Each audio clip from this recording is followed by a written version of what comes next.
আসসালামু আলাইকুম, স্বাগত জানাচ্ছি আরটিভির সকালের সংবাদে। আপনাদের সঙ্গে আছি আমি আমরিন ইভা। 2026-27 অর্থ বছরের বাজেট বাস্তবায়নের আইনি ভিত্তি অর্থ বিল 2026 জাতীয় সংসদে কণ্ঠভোটে পাশ হয়েছে। স্পিকার হাফিজউদ্দিন আহমেদের আহ্বানে অর্থমন্ত্রী আমির খসরু মাহমুদ চৌধুরী বিলটি চূড়ান্ত পাশের জন্য উত্থাপন করলে তা কণ্ঠভোটে পাশ হয়। প্রস্তাবিত বাজেটে করমুক্ত আয়সীমা সংশোধনী এনে 4 লাখ টাকা করা হয়েছে। ব্যাংক হিসাব খোলায় কর শনাক্তকরণ নম্বর TIN বাধ্যতামূলক নয়।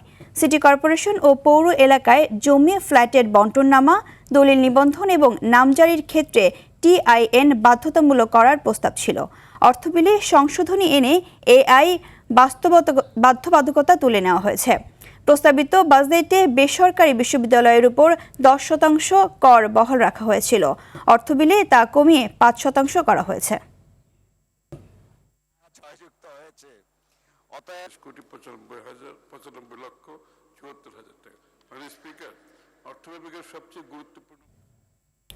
কর আওতার বাইরে থাকছে ক্ষুদ্র ব্যবসায়ী, মুদি দোকান ও কাঁচা বাজার।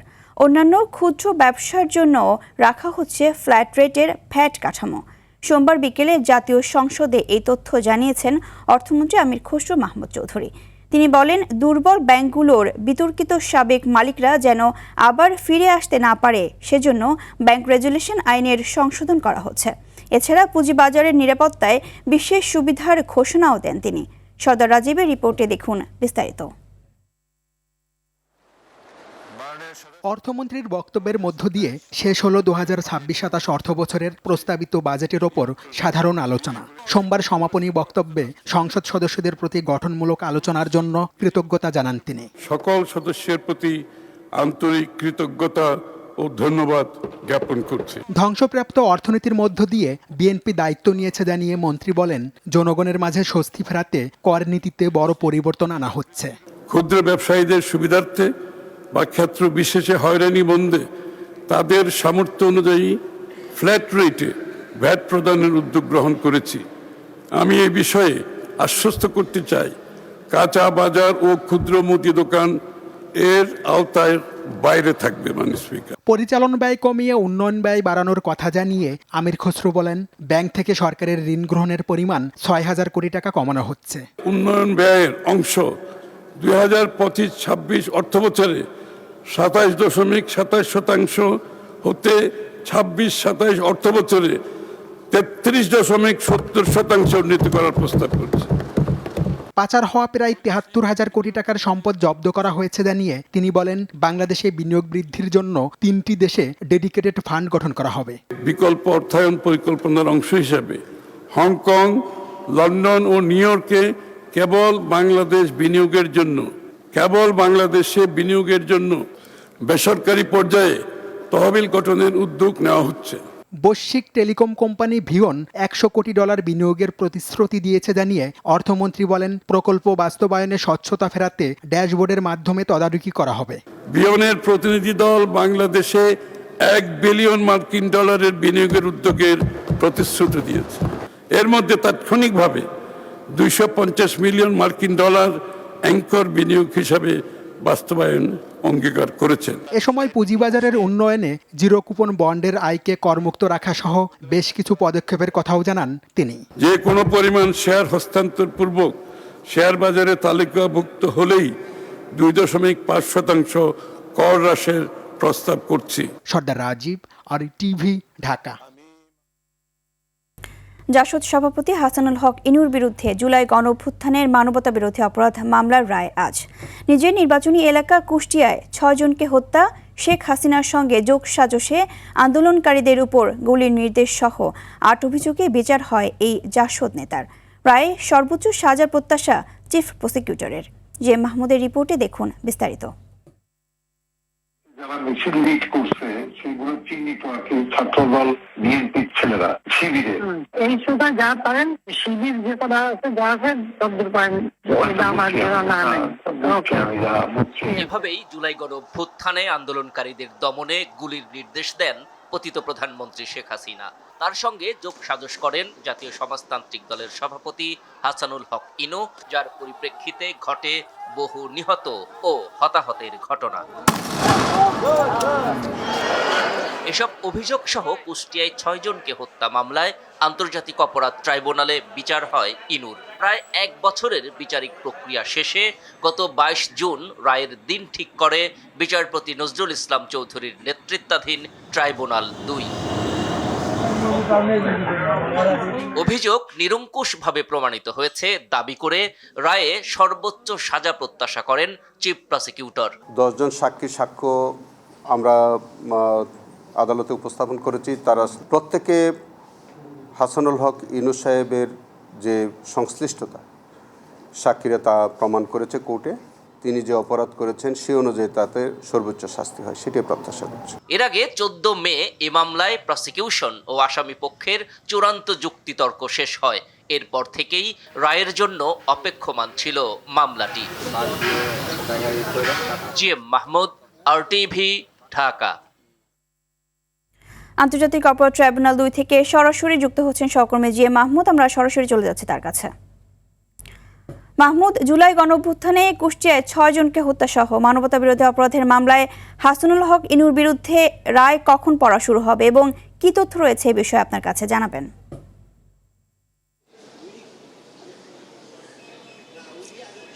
ইভা, আন্তর্জাতিক অপরাধ ট্রাইব্যুনালের জুলাই পরবর্তী এটি যদি রায় আজ ঘোষণা হয় তাহলে 6ষ্ঠ রায় হবে এটি। এবং এই মামলায় কিন্তু একমাত্র আসামি হাসানুল হক ইনু, তাকে আলাদাভাবে বিচার করা হচ্ছে। তার বিরুদ্ধে কুষ্টিয়ায় 6 জনকে হত্যা সহ মোট সুনির্দিষ্ট 8টি অভিযোগ আনা হচ্ছে। এই অভিযোগের প্রেক্ষিতেই কিন্তু প্রায় 1 বছরের বিচারিক প্রক্রিয়া শেষে আজ রায় ঘোষণা হতে যাচ্ছে। ট্রাইব্যুনাল থেকে যে তথ্য আমাদেরকে জানিয়েছে তাতে দুপুর 1:30 রায় পড়া শুরু হবে। এরপরই হয়তো এই মামলার আসামি হাসানুল হক ইনুর কি সাজা আসে অথবা আদালত থেকে কি অবজারভেশন আসে সেটি হয়তো জানা যাবে। আপনাকে জানিয়ে রাখি, ট্রাইব্যুনাল থেকে জানিয়েছে যে মোট 10 জনকে সাক্ষী হিসেবে কিন্তু এই মামলা গ্রহণ করা হয়েছে। সেখানে প্রত্যক্ষদর্শী রয়েছেন বা একই সাথে শহীদ পরিবারের সদস্য আছেন, তদন্ত কর্মকর্তা রয়েছেন। বা সব মিলিয়ে তারা যে সাক্ষ্য দিয়েছে এবং তদন্ত সংস্থা যে তথ্য প্রমাণ উপস্থাপন করেছে তাতে প্রসিকিউশন পক্ষ জানিয়েছে যে তারা নিরঙ্কুশভাবে এই মামলার যে আসামি তার বিরুদ্ধে যে অভিযোগ প্রমাণ করতে পেরেছেন এবং আইন অনুযায়ী যে সর্বোচ্চ সাজা হয় সেটি কিন্তু তারা প্রত্যাশা করছেন। যদিও আসামি পক্ষ দাবি করেছেন যে অভিযোগ প্রমাণ করতে পারেনি। বা একই সাথে জানিয়ে রাখি, এই মামলায় কিন্তু হাসানুল হক ইনু তিনি নিজেও কিন্তু সাফাই সাক্ষী দিয়েছেন এবং তার পক্ষে তিনি কিন্তু যুক্তি তুলে ধরেছেন। সব মিলিয়ে এই জুলাইয়ের অন্যতম আলোচিত কিন্তু এই মামলাটি। তো এই মামলার রায় দুপুর নাগাদ ঘোষণা করা হবে এবং এর রায় ঘোষণা হলে বোঝা যাবে আসলে যে তার বিরুদ্ধে যে অভিযোগগুলো আনা হয়েছে অভিযোগ কতটা প্রমাণ করতে পেরেছে প্রসিকিউশন এবং কি সাজা হয়।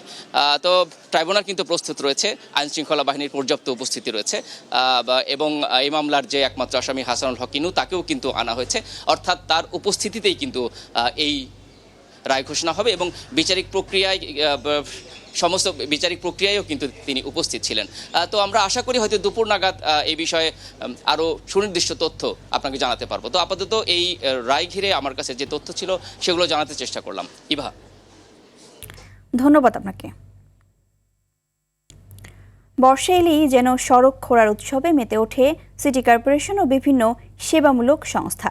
সরকারি নিষেধাজ্ঞা উপেক্ষা করে ঢাকার বিভিন্ন প্রধান ও উপসড়ক খুঁড়ে রাখার তৈরি হয়েছে চরম ভোগান্তি। বৃষ্টির পানিতে গর্তগুলো পরিণত হয় মরণ ফাঁদে। সড়ক কেটে রাস্তা তৈরি নিয়ে উত্তর সিটি কর্পোরেশন নতুন নিয়ম করলেও দক্ষিণে নেই কোনো উদ্যোগ। সড়ক খোঁড়াখুড়ি নিয়ে সাকিবুর রহমানের ধারাবাহিকের আজ দ্বিতীয় পর্ব, ছবি তুলেছেন ফজলুল হক। ক্যালেন্ডারের পাতায় বর্ষা মৌসুম, সঙ্গে হঠাৎ করেই আকাশ ভেঙে নামছে তুমুল বৃষ্টি। কিন্তু এর মধ্যেই থেমে নেই উন্নয়নের খোঁড়াখুড়ি। রাজধানীর বিভিন্ন সড়কে দেখা মিলছে সড়ক কেটে কাজ করছে উন্নয়ন সংস্থাগুলো। রাজধানীর মোহাম্মদপুরের কাদেরাবাদ হাউজিং, পুরো সড়কে নেই যানবাহন চলাচলের অবস্থা। রাস্তার মাঝেই কেটে সুয়ারেজ লাইন আর পিচ তোলা হচ্ছে নতুন রাস্তার জন্য। তীব্র ভোগান্তিতে অতিষ্ঠ এলাকাবাসী। যেসব রাস্তার কাজ শেষ হয়েছে সেগুলো দ্রুত চলাচলের উপযোগী করার দাবি তাদের। 1 বছর ধরে আর কি আপনার রাস্তা কাজের এরকম করে কাজকর্ম করে এই রাস্তা বারবার ভাঙা হয়েছে, ঠিক আছে। তারপরে বারবার এগুলা মানে বাংলাদেশের সরকার এরকম যে রাস্তা করে বারবার ভাঙে আবার করে, ভাঙে আবার করে। আমাদের রাস্তাগুলো এমনভাবে করা হয় যাতে কিছুদিন পরে আবার নষ্ট হয়, আবারও করা যায়। তো সেক্ষেত্রে আবহাওয়া একটা ভালো ফ্যাক্ট। শুধু মোহাম্মদপুর নয়, এমন রাস্তা কেটে রাখা হয়েছে ধানমন্ডি সহ রাজধানীর বিভিন্ন এলাকায়, ফলে বৃষ্টিতে ডুবে যাচ্ছে পুরো এলাকা। নিষিদ্ধ সময়ে এমন কাটাকাটিতে ভোগান্তির অন্ত নেই নগরবাসীর, কিন্তু সব জেনেও যেন মুখে কুলুপ এঁটেছে নগর কর্তৃপক্ষ।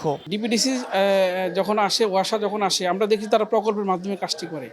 অনেক সময় প্রকল্পের সময়সীমা একটা বেঁধে থাকে, তো এইটি জিজ্ঞাসা করা হয় যে প্রকল্পের আপনি শেষ সময় কাজটি করতে আসছেন, বর্ষার সময় তো এটা আসলে জনদুর্ভোগ আরও তৈরি করবে। সমন্বয়ের জায়গাটাতে কিন্তু সবাই কিন্তু এগিয়ে আসতে হবে। এই জায়গাটাতে আমি দেখেছি কিছু দুর্বলতা আছে।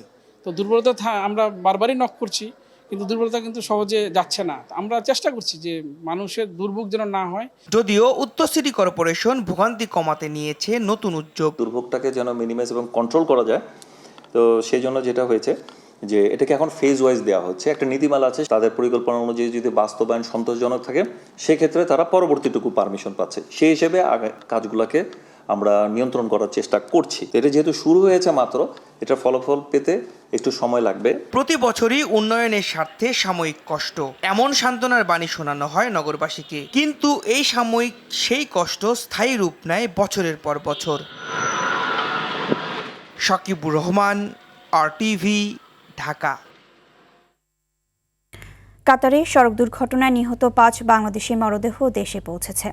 সকাল 6টা 50 মরদেহগুলো সিলেটের ওসমানী আন্তর্জাতিক বিমানবন্দরে পৌঁছায়। প্রিয়জনের মরদেহ গ্রহণ করতে বিমানবন্দরে ভিড় করেন পরিবারের সদস্য ও আত্মীয় স্বজনেরা। এ সময় স্বজনেরা নিহতদের পরিবারের পাশে দাঁড়াতে সরকারের প্রতি আহ্বান জানান ও সহায়তার দাবি করেন।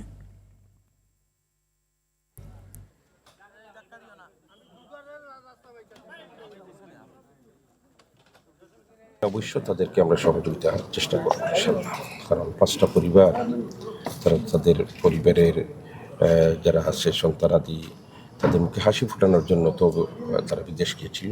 আমরা এটা নিয়ে বসবো, তাদেরকে কিভাবে সহযোগিতা করা যায় আমরা পরামর্শের মাধ্যমে চেষ্টা করব।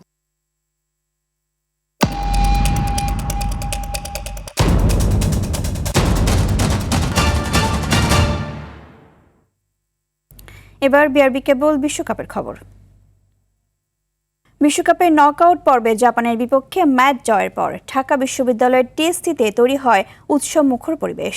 বড় পর্দায় খেলা দেখার পর প্রিয় দলের সমর্থনে ভক্তরা স্লোগানে স্লোগানে পুরো এলাকা মুখরিত করে তোলেন। সমর্থকদের বাঁধভাঙা উল্লাস, নেচে গিয়ে উদযাপন করে জয়। আগামী ম্যাচে ব্রাজিল আরও ভালো খেলবে সেই প্রত্যাশা ছিল সমর্থকদের। দীপ্তচন্দ্র পালের সহায়তায় আরও জানাচ্ছেন মুমসাদ্দিন নুরি। শুরু থেকেই আক্রমণাত্মক ফুটবল খেলেছে সেলেসাওরা। জাপানও কঠিন প্রতিরোধ গড়ে তোলে। এক পর্যায়ে সমতায় ফিরলেও শেষ হাসি হাসে ব্রাজিল। শেষ বাঁশি বাজতেই উল্লাসে ফেটে পড়েন হলুদ জার্সিধারীরা। হাজার হাজার কিলোমিটার দূরে ম্যাচ হলেও উন্মাদনার কেন্দ্র যেন ঢাকার টিএসসি। শেষ বাঁশি বাজতেই শুরু হয় বাঁধ ভাঙা উদযাপন। কেউ নেচেছেন, কেউ গেয়েছেন ব্রাজিলের গান, আবার কেউ উড়িয়েছেন সবুজ হলুদ পতাকা। আমি মনে করি আর্জেন্টিনা ব্রাজিল দুইটাই টিকে থাকুক এবং একসাথে যেন আমরা ফাইনাল পর্যন্ত যেতে পারি। দেখা হবে, খেলা হবে মাঠে। আর্জেন্টিনার বোঝা দেবে 7টা গোল মানুষকে আমরা বলি না, আমরা খেলায় দেখা দিয়ে 7টা গোল তাদেরকে ভরে দিয়ে বলবো যে 7 আপ। আর্জেন্টিনা সমর্থকদের জন্য রইবে আপা একটা গুহা খুঁজে নাও, খুব দ্রুত ষষ্ঠবারের মতো কাপ নিতে যাচ্ছে ব্রাজিল। প্রিয় দলের জয়ে স্বপ্ন এখন আরো বড়, আর সেই স্বপ্ন নিয়েই পরের ম্যাচের অপেক্ষায় বাংলাদেশের কোটি ব্রাজিল সমর্থক। আমি আর্জেন্টিনা সমর্থক, কিন্তু নেইমারের একজন ডাই হার্ট ফ্যান। আমি জীবনে বাইচা থাকলে একদিন হলো নেইমারের সাথে দেখা করতে চাই। প্রথমত আমরা তো একটু কষ্ট দিছিলামই, প্রথমত আমরা তো একটু গোল খেয়ে ফেলেছি, তারপরে দেখলাম যে গোল দিয়েছে, তখন খুব ভালো লাগছে পরিবেশ। আর একটু হতাশা কাজ করেছে, নেইমার যেহেতু নামে নেই, কিন্তু নেক্সট ম্যাচে আমরা আশা করি নেইমার নামবে। এখন একটা গোল দিয়েছে জাপান, তখন থেকে কান্নাকাটি শুরু করেছে এবং আল্লাহর কাছে এত ছুড়া পড়তেছি, দোয়া করতেছি, আল্লাহ মনের আশা পূরণ করেছে। মুমসাদ্দিন নুরি, RTV, ঢাকা। কুড়িগ্রামে বন্যা পরিস্থিতি অপরিবর্তিত রয়েছে, তবে সারা রাতে 4 সেন্টিমিটার পানি কমে সকাল 6টায় এই নদীর পানি বিপদসীমার 22 সেন্টিমিটার উপর দিয়ে প্রবাহিত হচ্ছে। উজানের ঢল আর ভারী বৃষ্টিপাতে রবিবার দুপুর থেকে দ্রুত বৃদ্ধি পায় নদীর পানি। প্লাবিত হয় নদী অববাহিকার চরাঞ্চল ও নিম্নাঞ্চল। পানিবন্দী হয়ে পড়ে প্রায় 18,000 মানুষ। ডুবে যায় চরাঞ্চলের 204 হেক্টর জমির ফসল। অপরদিকে বাড়ছে ধরলা ও ব্রহ্মপুত্রের পানি, ফলে স্বল্পমেয়াদী বন্যার আশঙ্কা করছে পানি উন্নয়ন বোর্ড।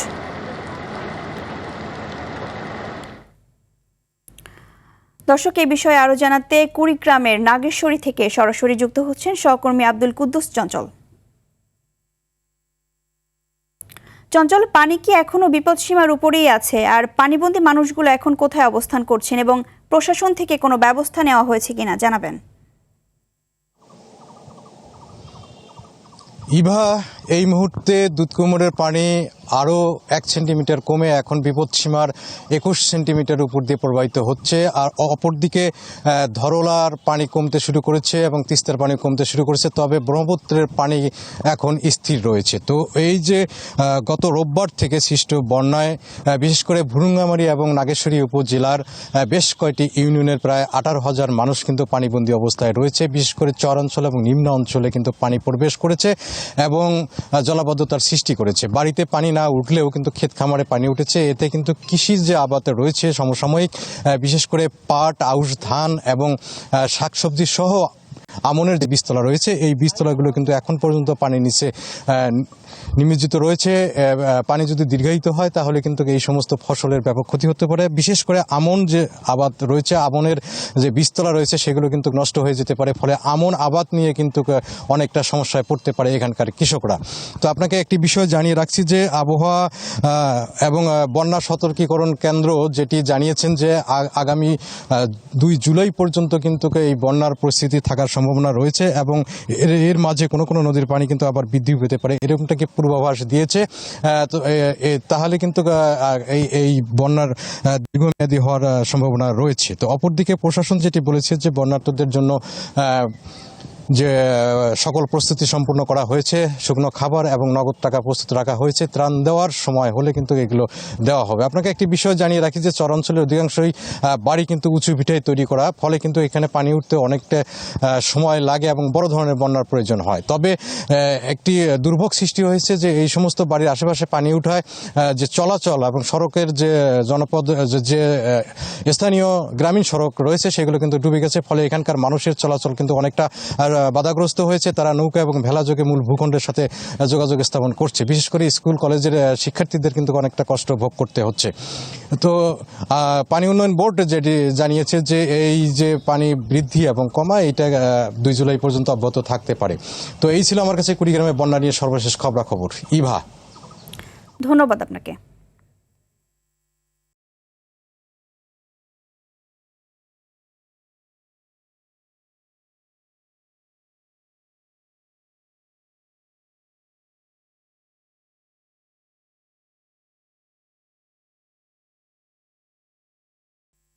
আইডিএলসি পরিবর্তনের পথে বাংলাদেশ।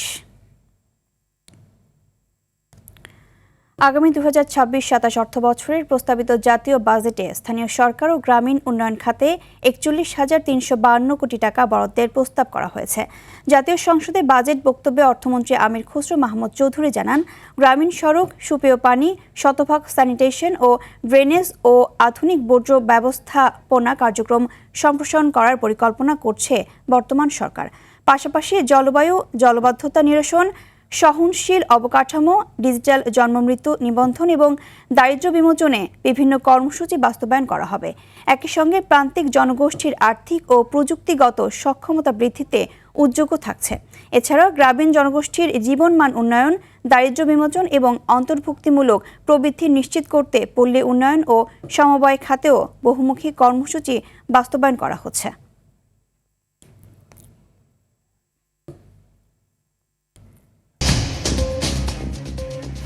দর্শক, সকালের সংবাদ এ পর্যন্তই। মধ্যাহ্নের সংবাদ দুপুর 12টায় দেখার আমন্ত্রণ রইল। ধন্যবাদ সবাইকে।